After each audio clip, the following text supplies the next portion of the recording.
Hello दोस्तों, नमस्कार। बहुत बहुत स्वागत है आपका अपने यूट्यूब चैनल एचएसपी क्लासेज में। हमने पिछली कक्षा में 30 क्वेश्चन के विषय में डिस्कस किया था। 30 क्वेश्चन लगभग अकबर चैप्टर से। उसके बाद के जो क्वेश्चन हैं उनको आइए देख लेते हैं। अगला क्वेश्चन है हमारा कि अकबर के शासनकाल के प्रमुख गायक कौन कौन थे। तो अकबर के शासनकाल के प्रमुख गायक तानसेन, बाज बहादुर, बाबा रामदास एवं बैजू बावरा। ये अकबर के समय के प्रमुख गायक थे, प्रसिद्ध गायक थे, जिसमें से तानसेन, इनको कंठा वाड़ी भर बिलास, वाड़ी बिलास, कंठा भरड़ वाड़ी बिलास और संगीत सम्राट, संगीत सम्राट, ये उपाधि अकबर ने दी थी तानसेन को। अगला प्रश्न है कि अकबर की शासन प्रणाली की प्रमुख विशेषता क्या थी। मनसबदारी व्यवस्था। मनसब का क्या मतलब होता है? मनसब का मतलब होता है सीधे सीधा पद। मनसब का अर्थ होता है पद, ठीक है। और इनके समय में सबसे छोटा जो मनसब था, स्मॉलेस्ट, सबसे छोटा मनसब, वह 10 का था। और सबसे बड़ा मनसब, बड़ा मनसब जो था वह 7,000 का था। इसमें से आपको पता होगा कि 2,000 का मनसब किसको दिए थे? बीरबल को दिए थे, ठीक है। अगला प्रश्न है कि अकबर के समकालीन प्रसिद्ध सूफी संत कौन थे? शेख सलीम चिश्ती। ये अकबर के समय के प्रसिद्ध सूफी संत हुआ करते थे, शेख सलीम चिश्ती। इन्हीं के आशीर्वाद से अकबर को पुत्र की प्राप्ति हुई थी। उसका नाम अकबर ने सलीम रखा था, सलीम, जिसे हम लोग जहांगीर के नाम से जानते हैं। बचपन का नाम उसका क्या था? सलीम था। वह शेख सलीम चिश्ती के आशीर्वाद से ही पैदा हुआ था, शेख सलीम चिश्ती। अगला प्रश्न है कि अकबर ने इलाही संबत की शुरुआत कब की? 1583 ईस्वी में इलाही संबत की शुरुआत की। इसके अलावा 1584 ईस्वी में हिजरी सन को समाप्त करके इन्होंने नया सौर वर्ष इसका प्रचलन किया था। अगला प्रश्न है कि अकबर की मृत्यु कब हुई? 16 अक्टूबर 1605 ईस्वी में अकबर की मृत्यु हुई थी। और इनकी मृत्यु हुई कैसे थी? तो पेचिश पड़ने के कारण अकबर की मृत्यु हुई थी, पेचिश पड़ने के कारण। डिहाइड्रेशन इसमें बहुत ज़्यादा होता है, पानी की कमी हो जाती है, व्यक्ति की अंततः मृत्यु हो जाती है। अकबर का मकबरा कहाँ स्थित है, कहाँ बना है? तो आगरा के निकट सिकंदरा नामक स्थान पर अकबर का मकबरा स्थित है। अगला प्रश्न है स्थापत्य कला के क्षेत्र में अकबर की महत्वपूर्ण कृतियाँ कौन कौन सी हैं? मतलब वह सारे महल जो अकबर ने बनवाए थे, जो भी इमारतें बनवाई थी, कौन कौन से हैं? तो अकबर ने दिल्ली में हुमायूं का मकबरा बनवाया था, और आगरा का लाल किला बनवाया था, फतेहपुर सीकरी में शाही महल बनवाया था, दीवाने खास बनवाया था, पंचमहल, बुलंद दरवाज़ा इम्पोर्टेंट है। क्यों? क्योंकि गुजरात विजय के बाद अकबर ने इसको बनवाया था, इसी खुशी में, ठीक है। इसके अलावा जोधाबाई का महल, इबादत खाना, इलाहाबाद का किला और लाहौर का किला, ये सब किसने बनवाया था? अकबर ने। अगला प्रश्न है कि अकबर के दरबार को सुशोभित करने वाले नवरत्न कौन कौन थे? नवरत्न कौन कौन थे? एक एक रत्न के विषय में हम थोड़ा सा डिस्कस करेंगे। अबुल फजल, इन्होंने हुमायूंनामा लिखा। अबुल फजल क्या लिखे थे? हुमायूंनामा, ठीक है। फैजी जो थे राजकवि थे, और अबुल फजल और फैजी दोनों भाई भाई थे, दोनों इनके नवरत्न थे। तानसेन इनके विषय में बताए ही हैं। रामतनु पांडे बचपन का नाम, संगीत सम्राट की उपाधि मिली थी। कंठा भरड़ वाड़ी बिलास की उपाधि इनको मिली थी, तानसेन को। ग्वालियर मध्य प्रदेश के रहने वाले थे। बीरबल नाम महेश दास, वास्तविक नाम। इनको कविराज की संज्ञा मिली थी। कविराज की संज्ञा। अकबर के नवरत्नों में से एक टोडरमल अकबर के वित्त मंत्री थे और इनका जन्म कहाँ हुआ था? सीतापुर में हुआ था। टोडरमल का जन्म कहाँ हुआ था? सीतापुर में। राजा मान सिंह अकबर के सेनापति और अकबर के भतीजे थे। मतलब राजा मान सिंह की बुआ थी जोधाबाई, जिनकी शादी हुई थी अकबर से, तो अकबर इनके फूफा थे। और अगला प्रश्न है अगले नवरत्न है अब्दुल रहीम खाने खाना, अकबर के सौतेले बेटे बैरम खान और सलीमा बेगम के पुत्र अब्दुल रहीम खाने खाना। अगले नवरत्न है फ़कीर अजयुद्दीन, कहीं कहीं हकीम हकाम का नाम भी मिलता है। हकीम हकाम, ये हकीम हकाम कौन थे? ये अकबर के रसोइया थे, मिस मैनेजर कह लीजिए, रसोई घर के प्रबंधक थे हकीम हकाम। अगले नवरत्न है मुल्ला दो प्याजा, इनको खाने में 2 प्याज पसंद थी, इस वजह से इनका नाम अकबर ने मुल्ला दो प्याजा रखा था। और ये अरब के रहने वाले थे, अरब देश के रहने वाले थे। अगला प्रश्न है कि अकबर के दरबार में राजकवि के पद पर कौन आसीन थे? अबुल फजल के बड़े भाई फैजी राजकवि के पद पर आसीन थे। इन्होंने बहुत बड़े बड़े कार्य किए हैं, जैसे रामायण, ठीक है, महाभारत, इसका फारसी में अनुवाद किया। किस में अनुवाद किया? फारसी में, का फारसी में अनुवाद किया। इसके अलावा महाभारत नहीं, श्रीमद् भागवत गीता का था, श्रीमद् भागवत गीता इसका किया था।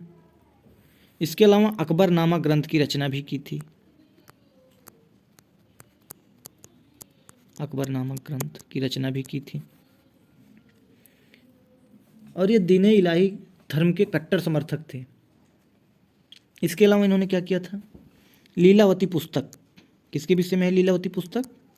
गणित के। इसका भी इन्होंने फारसी में अनुवाद किया था। तो 3 पुस्तक, रामायण, श्रीमद् भागवत गीता और लीलावती, इन तीनों का फारसी में अनुवाद अकबर नामक ग्रंथ लिखा था। अगला प्रश्न है कि अकबर नामक ग्रंथ की रचना किसने की और वह दीन इलाही धर्म का मुख्य पुरोहित भी था? अबुल फजल ने। अकबरनामा 3 भागों में था, 3 भागों में विभाजित था। तो अकबरनामा का एक भाग था आईने अकबरी,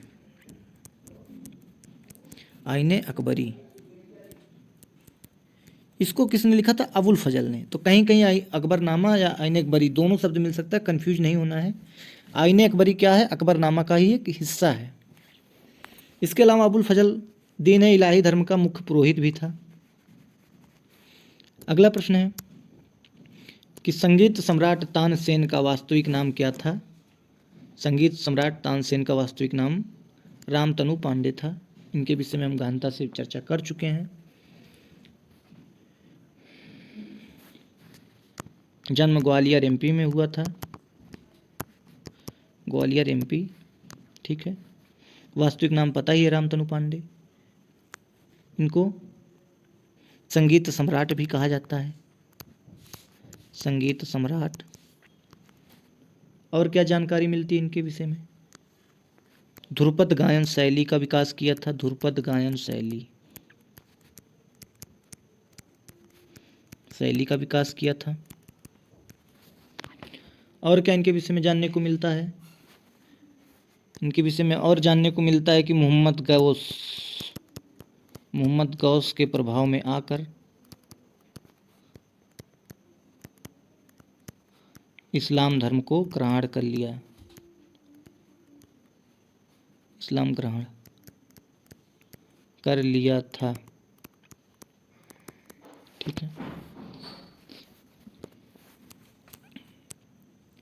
अगला प्रश्न है कि तानसेन की प्रमुख कृतियां कौन कौन सी हैं? इनकी प्रमुख रचनाएं मियाँ की टोडी, मियाँ का मल्हार, मियाँ का सारंग, दरबारी कानड़ा, ये इनकी प्रमुख कृतियां हैं, पुस्तकें हैं। अगला प्रश्न है कि कंठाभरणवाड़ी विलास की उपाधि अकबर ने किसको दिया था? तानसेन को दिया था। बड़ा मानते थे ये तानसेन को। अगला प्रश्न है कि अकबर के काल में एक महान संगीतज्ञ थे, उनका क्या नाम था? स्वामी हरिदास। इन्हीं के चेले थे, इन्हीं के शिष्य थे। कौन? तानसेन। और अकबर ने बहुत कोशिश की कि हरिदास से हम संगीत सुन लें, गायन सुन लें, लेकिन हरिदास ने इनको सुनाया नहीं। कहा करते थे कि मैं केवल हरि के लिए, भगवान के लिए ही गाता हूँ। अगला प्रश्न है कि अकबर ने किस शासक को अमीर उल उमरा की उपाधि प्रदान की थी? भगवान दास को। किसको प्रदान की थी? भगवान दास को। भगवान दास कौन थे? आपने पढ़ा होगा कि अकबर जब यात्रा पर गया था, अजमेर शरीफ की यात्रा पर, तो वहाँ आमेर के राजा मिले थे। आमेर के राजा भारमल मिले थे। इन्होंने अपनी पुत्री की शादी, इनकी पुत्री का नाम था जोधाबाई। जोधा अकबर सीरियल देखा होगा, उसमें जोधाबाई हैं। तो भारमल की पुत्री थी जोधाबाई। इन्होंने कहा कि आप हमारी पुत्री से शादी कर लीजिए अकबर को। तो अकबर ने यह प्रस्ताव सहर्ष स्वीकार किया और जोधाबाई से भारमल ने शादी करवा दी अकबर की। तो जोधाबाई का भाई था भगवान दास, और इनका एक पुत्र था जिसके बारे में हमने कई बार चर्चा किया है, मान सिंह। मान सिंह, ये इनके भाई बहन थे और ये भी इनका क्या हुआ? पुत्र था। तो अमीर उल उमरा की उपाधि किसको दी थी अकबर ने? भगवान दास, यानी अपने साले को। ठीक है। अगला प्रश्न है कि बीरबल की हत्या कब हुई? यूसुफजाइयों के विद्रोह को दबाने के दौरान बीरबल की हत्या कर दी गई। 1582 में, 1586 में, 1586 में बीरबल की हत्या हुई। और अकबर इतना दुखी हुआ कि 3 दिन तक अन्न जल नहीं ग्रहण किया। 3 दिन तक भूखा रहा था। भूखा रहा। कौन? अकबर। अगला प्रश्न है कि अबुल फजल की हत्या कब और किसने की?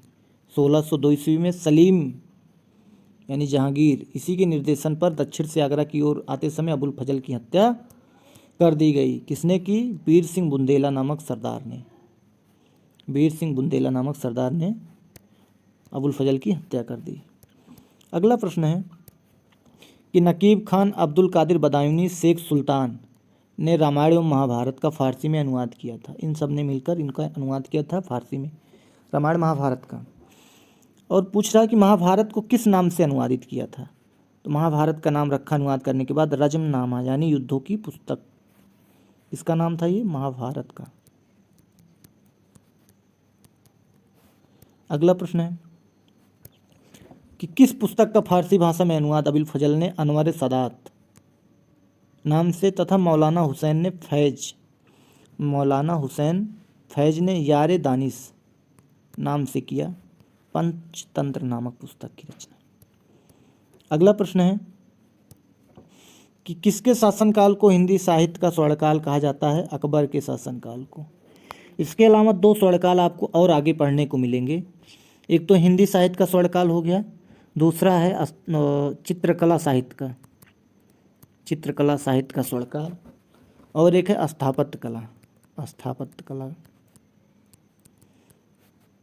का स्वर्णकाल। इन दोनों का स्वर्णकाल। जहांगीर के समय चित्रकला अपने चरमोत्कर्ष पर था, तो वह चित्रकला का स्वर्णकाल था। शाहजहां ने अनेक भव्य इमारतें बनवाई। शाहजहां ने।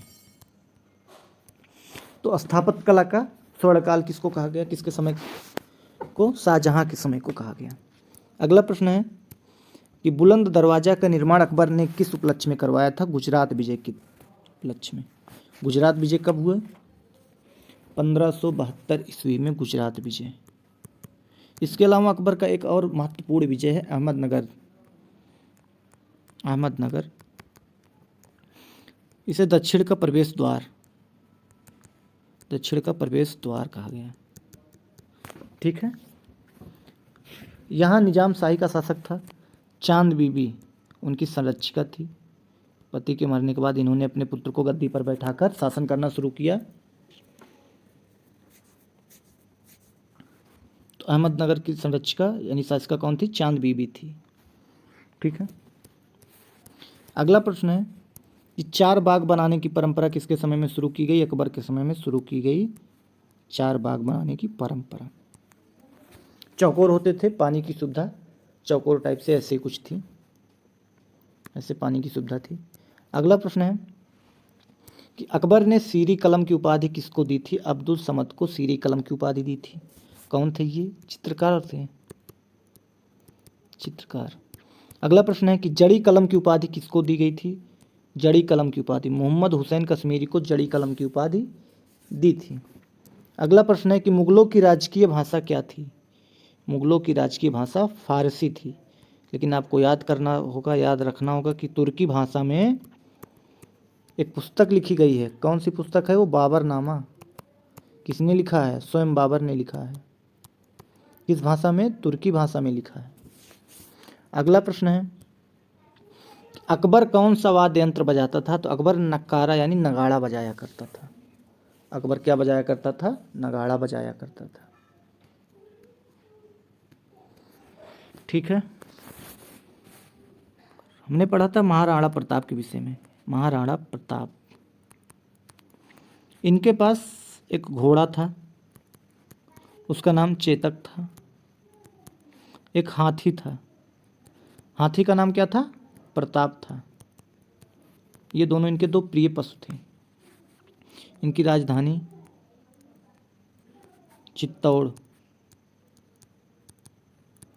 कुंभलगढ़, कुंभलगढ़ थी। इस युद्ध में राणा प्रताप सिंह पराजित हुए थे।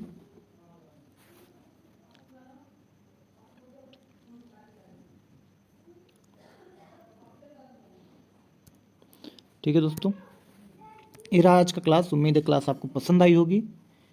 आई होप कि आपके लिए हेल्पफुल क्लास थी और यहाँ से आपको क्वेश्चन आने वाले समय में एग्जामों में ज़रूर मिलेंगे। मिलते हैं आपसे अगली क्लास में। तब तक के लिए जय हिंद, जय भारत। स्वस्थ रहें, मस्त रहें, पढ़ाई करते रहें।